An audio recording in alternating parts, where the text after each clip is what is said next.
Welcome to Talk Ottumwa, a production of Greater Ottumwa Partners in Progress. On this podcast, we'll talk about the local businesses in Ottumwa to give you the backstory to their success. We'll also talk about the economic initiatives that are driving the progress of the community.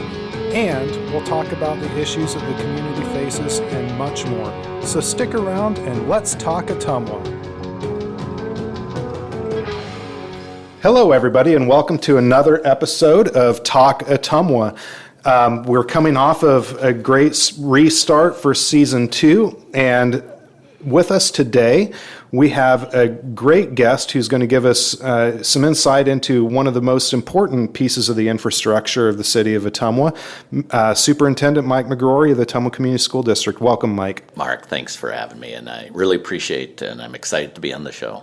So, one of the things that we can talk about right out of the gate, which is pretty exciting, is Ottumwa Schools has a ton of construction going on right now and some shifting of students at what grade levels are going to be at what buildings. So can you give just a brief overview of what you have going on and where all the dust is going to settle? Yeah, absolutely, and be happy to. And we are really excited about everything going on in our district.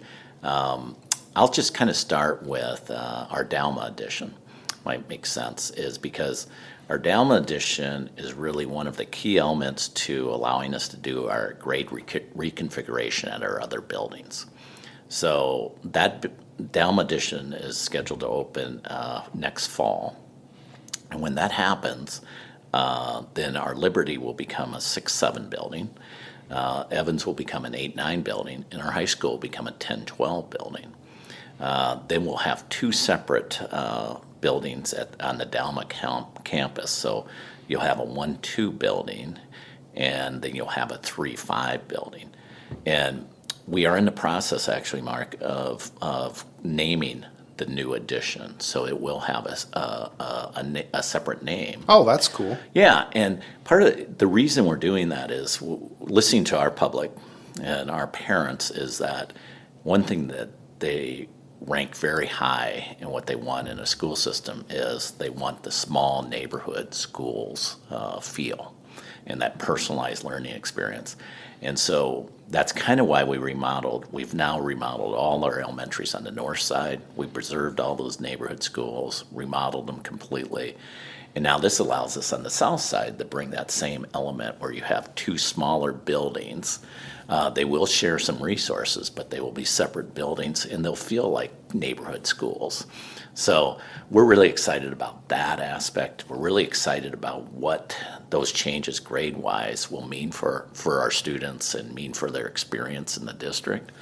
And then we have so many other projects going on, too. Like one I'll touch on is competition gyms that we're building up at the high school. The conversation today is very timely for that because we have put out bids. We hope to get bids back in about a week and a half, and then we'll know hopefully how quickly we can move forward with the project. But right now our plan is to start it in the spring and for it to be finished by the end of December. That's a very quick turnaround. It is. What's your engineer's estimates for what that's going to cost to? Yeah, we project about $10.5 million. Wow. Yeah, so we're really excited about that project. And for people that may or may not know, is that will actually be connected to the high school too. So there'll be a walkway that will connect the competition gym to the high school, which we think is an important aspect from the perspective for PE, those type of things. It just makes it more usable. So that'll go over 2nd Street? It will, Mark. Yep. Okay. And then another project I'd like to mention up at the high school too, because we are in the middle of our second phase of the high school remodel, and it's a major remodel. And one of the things that we're going to also start, we may start this fall, but for sure in the spring, is putting in tennis courts down in what we call most people know as the pit area. And that should start here. We hope maybe this fall yet, but certainly by the spring. And one of our focuses has been at the high school is really to move as much as we can our varsity sports up to the high school. So by having the competition gym, That will be the first time we have varsity basketball, varsity volleyball. We'll also now have varsity different things like tennis will be up there, wrestling will be up there. So it's really exciting time from the element that our kids now will be able to have their varsity sports at the school they go to, but also we're trying to create that campus feel to the high school where it connects Schaefer to the high school. And by putting in the tennis courts there, by putting in the competition gym, you start having that campus feel to our high school as well. So that's exciting for us. Those projects are really exciting. But we have so many other things that we're looking at, like at the high school. What you'll start hearing about in the near future is major remodels to our science labs, our CT wing, our administrative wing, our fine arts wing. So those will all start. We're right now in the process of just visioning what we want those to look like. And then the hope is that we'll hit the ground running next summer with that type of remodel as well. So a lot going on.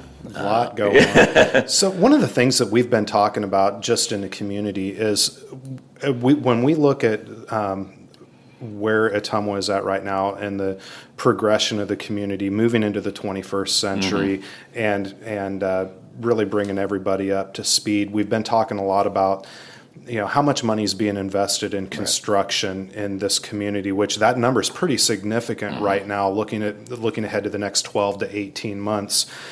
You have just talked about millions of dollars here.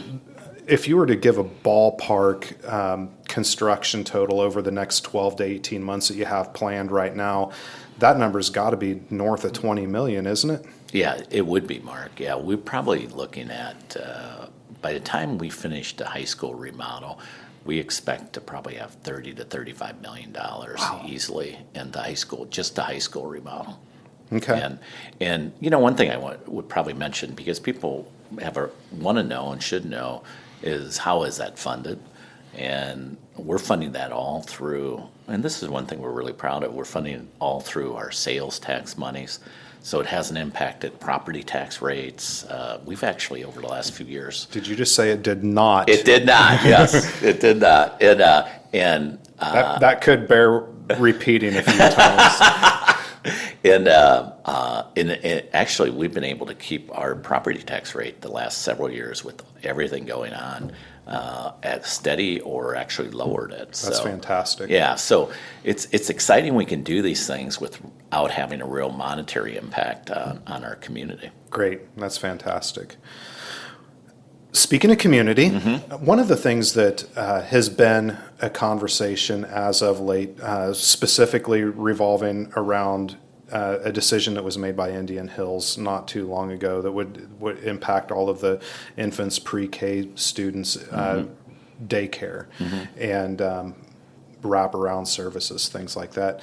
And I know that Ottumwa Community School District has a program in place currently. So would you mind giving the listeners a little bit of an overview of what your pre-K and wraparound services look like? Sure. First, we're really proud of what we offer preschool-wise. We are one of the few districts in Iowa that offer the following things. Very few school districts offer free 3-year-old preschool. We also offer free 4-year-old preschool. And by doing that, we really feel we're meeting a huge need of our community. It helps them and benefits a lot of our students and families monetarily, but where the huge impact you'll see by us doing that is the growth academically of our students. Because if we can get a majority of our students into preschool as 3-year-olds and as 4-year-olds, and now we also have a lot of our kindergarten students at Pickwick as well, that articulation to kindergarten, being kindergarten ready, will dramatically increase. Performance the first few years in school should dramatically increase. So we really see it as a win-win, and we're just really glad that we can offer what we offer at our preschool, because it's I think just such a need of our community, and it really helps our families. So cool. Yeah. Do you see that funding staying stable to where you'll be able to continue to offer those services at no cost moving into the foreseeable future? Yeah, that's a great question. The concern is always there. One of the things that a lot of districts have advocated the last 3 to 4 years is, for the state to fund fully 4-year-old preschool. Right now, it's half funded. Mm-hmm. So we get half the money for a student over there that we would for a student that's in our K through 12. So that does make that difficult because we obviously incur expenses that goes beyond what we get for funding. So we see that element staying for 4-year-olds, but it really needs to increase to full funding in order for school districts to be able to maintain doing that. The free 3-year-old, like I said, is really unique. We're very lucky to have that in our community. We have a large grant for that, and it's up in about 1.5 years. And so we plan on reapplying for that grant. We're very optimistic we'll get the grant again, but that will really drive, Gotcha. If we can offer free 3-year-old. Okay. Shifting gears just a little bit, and this has been a topic for a considerable amount of time at this point in our nation's history. And I know that this is something that has been taken seriously from the Ottumwa Community School District for at least a decade that I can think of. But I know that after going to a presentation that the school district had given not too long ago, it's very clear that you guys are taking the issue of your campus security very seriously, and there's been a lot of infrastructural upgrades that you've made, for example, to Liberty School with the windows. Can you talk a little bit about the measures that the school district is taking to make sure that our students are safe while Sure. they're there?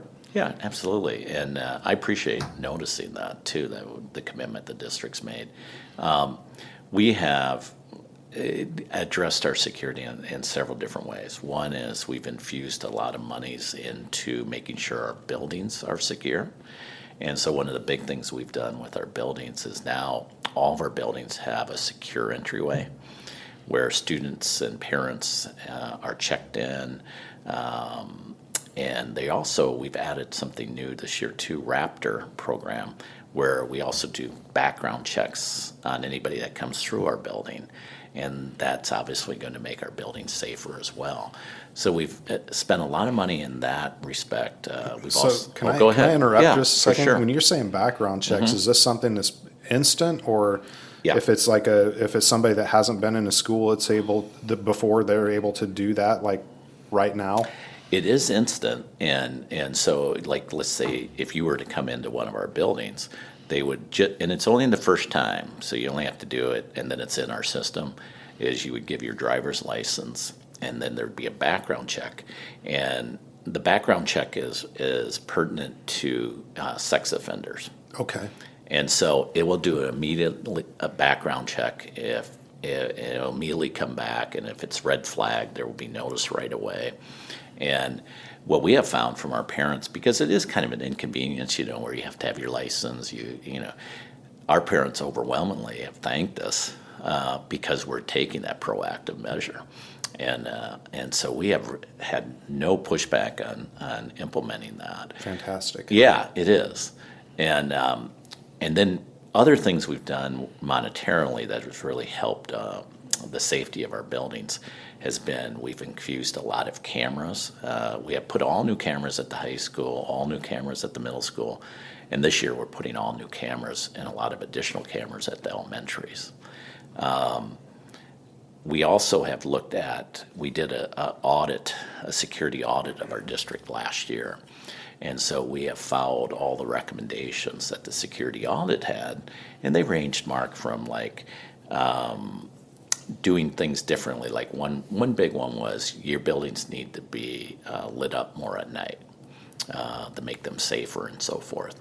And so if people go around our school district this year, they won't believe at night how bright our buildings are and how visible outside the lighting is and so forth. So we have put a lot of money into that, but we have also put a lot of money into personnel. So we now have a director of security. So that's a new position for us. And that individual now has 5 security people under him. And what their role is ensuring that our buildings and hallways are safe. And they're also in charge of ensuring, in a general sense, our district is being proactive as far as implementing all the plans they should to make sure our buildings are safe. So it's kind of, when you're looking at security, you're looking at it's multifaceted. If you're going to do a good job with making your buildings safe, making sure students and parents are safe. So I think I would probably say that there probably isn't a district in Iowa that has probably spent more money in the way of security, but probably been more proactive. It's interesting to me when I spoke with Landon at the school district, and I focused at the beginning of this segment on the windows at Liberty because I found it so amazing. You guys are putting a bullet-resistant film on all of the windows. I found that such an interesting and, quite honestly, proactive concept, and the cost of that is just outstanding. That you're willing to invest something that obviously is a huge risk if it happens, but it hasn't happened yet. So the willingness of the school district to put forth that kind of expense on that, I thought was interesting. And the fact that you are looking at those things ahead of time instead of waiting to be reactionary to it.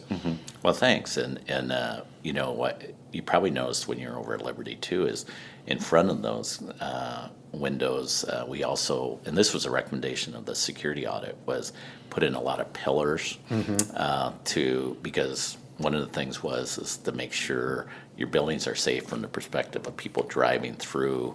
Like at Liberty, there's a large glass area in the front there that you could have drove at one time a car through it if you wanted to, and so we benefited a lot too from we got a $500,000 security grant monies, so that allowed us to do a lot of things for our buildings. Okay, from a perspective of, and this is a little bit of a loaded question based on some events that we had over the last week or so, and it created a lot of public chatter. Security at events and how the school handles those security risks. Could you talk a little bit about that? Sure. Yeah, we, obviously, a priority of ours is ensuring that at events, at the event, people feel safe and secure. And so when we had an incident this last Friday where we ended up canceling our game at halftime, it gave us an opportunity to really reflect and look at what are our gaps. We went through this experience, we identified what went well, what we wish we would have done differently.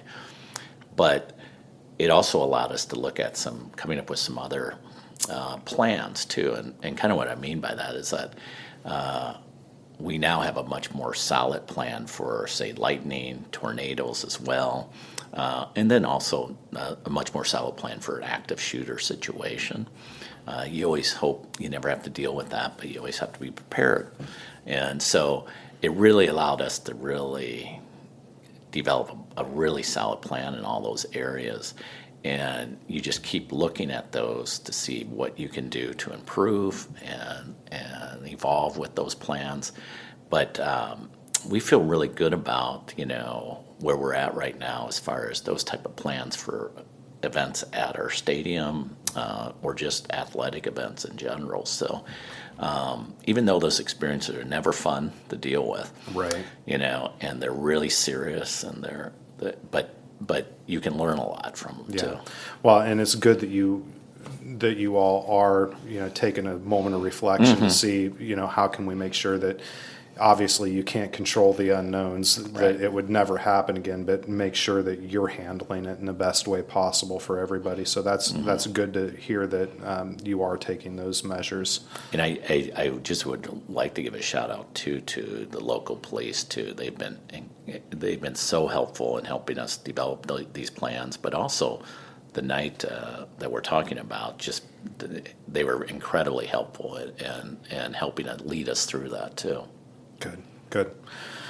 Switching gears just a little bit, let's talk about the academics in the school district, and maybe the best place to start with this is the change of what the demographic looks like at the Ottumwa School District. I know the makeup of the school district looks completely different. I'm a graduate of Ottumwa High School. It looks completely different than what it did when I was in school, which I think is a fantastic thing. Right. But it seems that it changes just a little bit every year. And with about, for anybody who doesn't know this listening, Ottumwa is about 27% minority population now, so our demographic is swinging heavily from what it was even 5 years ago, and obviously probably the Ottumwa Community School District is going to see that impact before anybody else, and they're going to have to adjust harder than anybody else will. So how has the school district shifted, because you got multiple languages and the learning is going to be different for each of those groups? So how do you manage that? Yeah. I think you hit it right on the head, Mark. Is like there's huge advantages to diversity. From the element of I would love for my children to have had this exposure to diversity, and because that's real life, and that's but it also poses some challenges, and kind of what you mentioned is language challenges, challenges in just helping people orientate to our community and adjust and so forth. And so we've really emphasized and put a lot of resources towards helping in those areas. Here's a couple examples. One is we opened a new welcome center that all of our new families come through. So it allows us not only to register families, but it also allows us to connect them with resources they might need. So a common thing oftentimes maybe is they might need help in a certain area, whether it's housing, whether it's cable, or whatever it is. And so we can help facilitate that. We have now 7 what we call diversity advocates, and their main role is working with families to help support them with their needs. And so those type of things, I think, make a huge difference. But then we've also added a lot of additional staff in the way of ELL. The key to making sure students progress the way you want them to and quickly with their language skills is having the people to help them. And we've really lowered our numbers as far as number of EL teachers compared to number of students. And that just allowed kids to progress so much quicker. And so putting the resources to it, creating avenues for helping our parents and families transition. And then I think also just, the diversity advocate role has been huge for us as far as really filling that need too. That's great. Speaking of progressing students, it's no secret that there was a point in time that Ottumwa was backsliding on state scoring, and that has started to pick back up. What is the philosophical or structural change that turned that pendulum around and started really making the academics better at the school, and where do you see that going into the future? Sure. There's so many things that we have changed about our system that has led to the result you're talking about, Mark. And I'll just touch on a few, but one that comes to mind is that having very high expectations, very rigorous curriculum. We some of our recent curriculum adoptions they're rigorous curriculum, and one of the things that you sometimes schools fall in this trap is where you have lot of needs, so you may lower your standards or lower your expectations. And I can guarantee you that kids don't want that, and it doesn't benefit students if you do that as a district. And so we've kind of taken the exact opposite approach. Is we have high expectations of all of our kids. We have a rigorous curriculum, but we are going to allow them and help them have success. And I think a lot of what is going on now in our district is a belief in our district, and that all of our kids can be successful, and that our staff is going to have the resources necessary to be successful with their kids. Some examples of that is we have really lowered our class sizes. We probably have, ironically, probably some of the lowest class sizes in this area. So when you look at small communities, a lot of times you're thinking, well, they have really small class sizes. And some of them do. But I would put ours up against any small school district class size even, you know. And so we've invested a lot in making sure we can give that personalized attention to all students, and our teachers have the time to do that. We've also given them a lot more resources in the classroom. For example, like we were talking, more ELL support. We've also given more special ed support, those type of things. So, you know, when you're looking at academic performance, you always are looking at it as a spectrum of different things you need to do. And I think we're hitting on all those as far as commitment to those. We have a huge commitment to putting a lot of resources to our curriculum and instruction. And then our professional development is always huge too, and we've done a lot with that as well. Well, being somebody that's looking from the outside, one of the campaigns that I've seen the school district do is the Be the Best campaign. Yeah. And after talking to a couple of the teachers in the district, what I really appreciate about that is, and it goes exactly to what you were saying, is that personalization, that individualization that you're speaking of.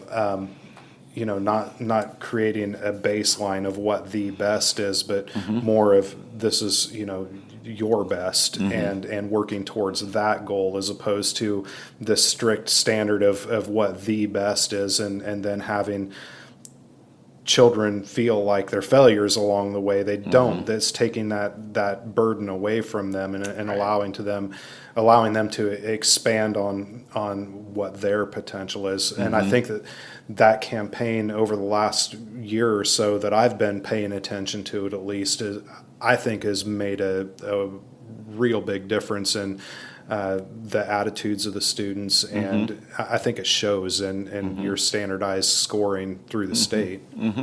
Yeah, I would agree, Mark. And I appreciate the feedback on that, because that's what we were hoping, and we're seeing the same thing, that even through our staff as well, you know, so that it is exciting. And I think just giving some of my background, what's helped me tremendously as far as understanding how to improve academic performance is just, I've been in districts where you could have said that maybe they're some of the best school districts in Iowa, but then I had experience outside of Iowa where you could have made the argument it was probably one of the best school districts in the country.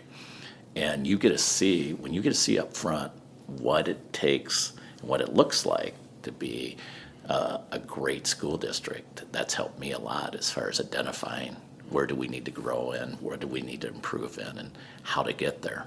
Okay.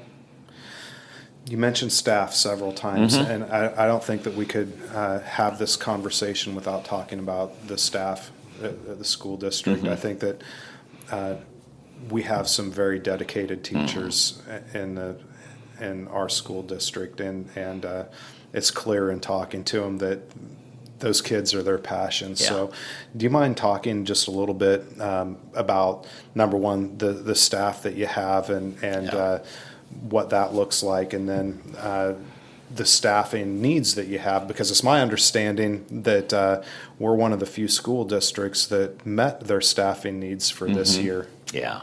No, I'd be happy to, Mark, is all the things we've talked about so far leading up to this, you know, facilities, academics, and so forth, all that can't happen. It doesn't make a difference unless you have great staff, great teachers, and so forth. And we're just really fortunate as a district is that we have, like you said, really committed educators. They're really talented too. And we talked about, when you're teaching to a diverse student population, the skill set you need to have is very high. And we're really fortunate to have individuals that are just so talented as far as meeting the needs of our students. But there's this element to that, like we talk a lot about in education is that, really kids aren't going to be successful until they know that you really care about them. And our people care so much about our kids. They care so much about the families, and they go the extra yard for our families. That makes a huge difference in our students, how they perform, how they feel about themselves, how they feel about their school, and so forth. And so the combination of all those, we're just really fortunate to have the talented staff we have. And like you mentioned, we also were really fortunate that we could fill all of our positions. And it's really competitive now. It's much more challenging to fill teaching positions than it was, 5 years ago even. Yeah.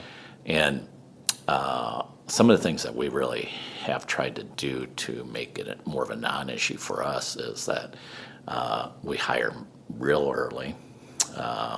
We try to get a lot of student teachers the first semester, and then we hire them for second semester, those type of things. But we also have been aggressive as far as giving bonuses for hard-to-fill positions. So we've looked at anything we can do to get the best teachers, because that's ultimately going to determine your success as a district, is if you have great teachers. So getting the best and making sure we have filled all of our positions. And we're just really fortunate. We're in a good place right now. Good. Yeah. Good. I think that this is a really good point. Going back to really the premise of what this podcast is about is economic development and celebrating the business community that we have here in Ottumwa and the Ottumwa region. And where the school district fits into this, really, you're pretty much at the top of that list when we talk about economic development, because if we want to move new workers into the area, if we want to move new business into the area, one of the or maybe the first thing that they look at is the quality of the school district. Yeah. So when we talk about the investment that the school district is making, either from a building perspective, a safety perspective, teacher perspective, academics, however you want to look at it, that is an investment that's basically either makes or breaks the community for economic development, because without these investments, we will absolutely not have new people moving to the community. We will not have new businesses moving to the community. So all of the things that we're hearing about that you're saying that the school district is doing really is guaranteeing the future of Ottumwa, not only from a people perspective, but really from an economic perspective. Well, thanks. I appreciate the feedback. One thing that kind of illustrates, at least to me, that's happening, what you're talking about, is that we're one of the fastest growing school districts in Iowa. And who would ever thought? One of our issues, 5 years ago was students leaving our district. And now we're one of the fastest growing school districts. And so to see that change and to see that we can be, not many people thought we could, our community isn't growing necessarily by leaps and bounds like a Waukee or a Southeast Polk, but we're right there with them as far as student growth. And so we know that the message and people are looking at us and seeing what they like because they're coming to Ottumwa.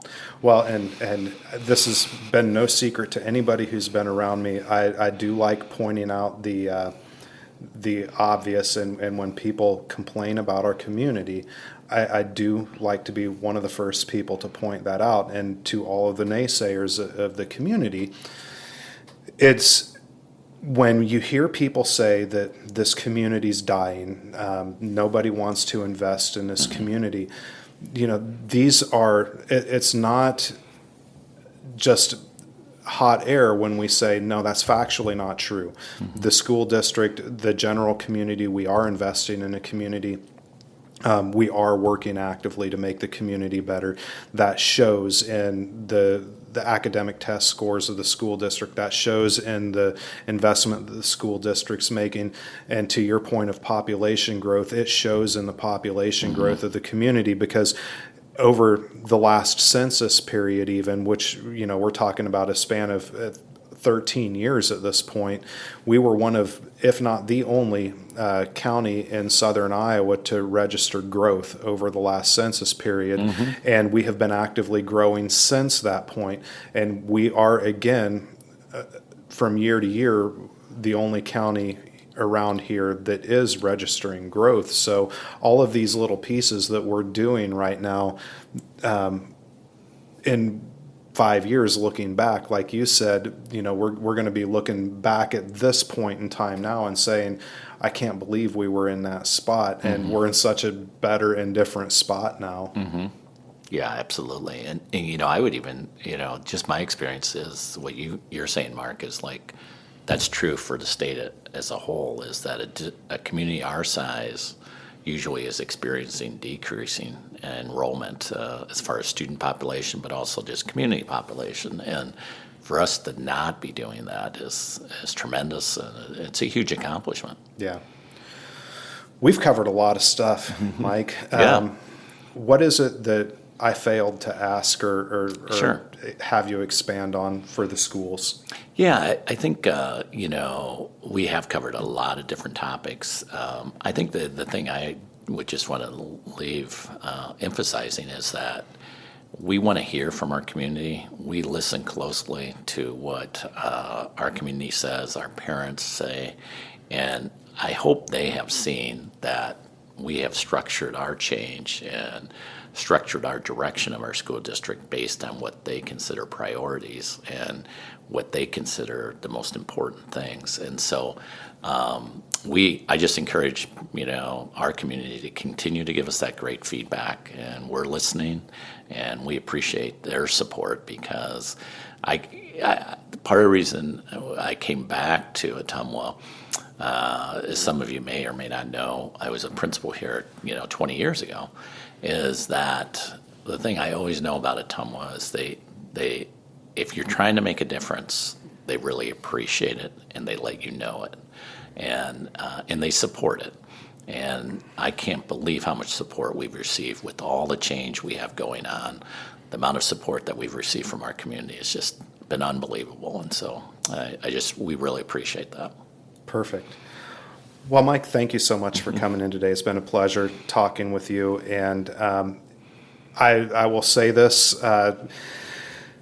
The Ottumwa School Board meetings are public meetings, and as Mike mentioned, they do appreciate public input, and a great place to start with that is school board meetings. Mm-hmm. So all of the people that are available to make change are sitting in a room at one time. Mm-hmm. So I would encourage everybody to take part in the system, be involved, and go to those meetings and listen, learn, and be involved. Mm-hmm. Absolutely. So, all right. Well, everybody, thank you for listening to this episode of Talk Ottumwa, and we look forward to giving you another great episode in the near future. Thanks.